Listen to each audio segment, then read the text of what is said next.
Good evening. তো আমি এখন রান্না করব হচ্ছে তেলাপিয়া মাছ দিয়ে পেঁয়াজ দিয়ে ঝাল করব। এই যে লঙ্কা পেঁয়াজ নিয়েছি, এই যে পেঁয়াজ, আর এটা ডাল ফোড়ন দিচ্ছি, লাউ দিয়ে ডাল। তো চলুন ডালটা ফোড়ন দিই। তো এই যে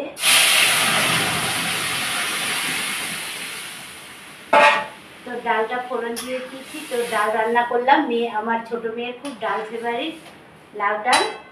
চলুন লাউ ডালটা করে নিয়ে আবার মাছটার সময় আপনাদেরকে দেখাবো। চলুন।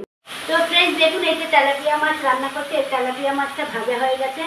এবার রান্না করছি এই যে, আর ডালটাও করেছি, আর রান্নাগুলো কি করেছি সব আপনাদেরকে দেখাবো। ফ্রেন্ডস এই দেখুন তেলাপিয়া মাছের ঝাল হয়ে গেছে, আপনাদের দেখিয়েছি।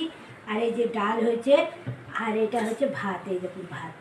তো চলুন ভিডিওটা এই পর্যন্ত। ভালো লাগলে লাইক শেয়ার সাবস্ক্রাইবারটা করে দেবেন কিন্তু, এক্সকিউজ মি প্লিজ, সাবস্ক্রাইবারটা করে দেবেন কিন্তু। টাটা।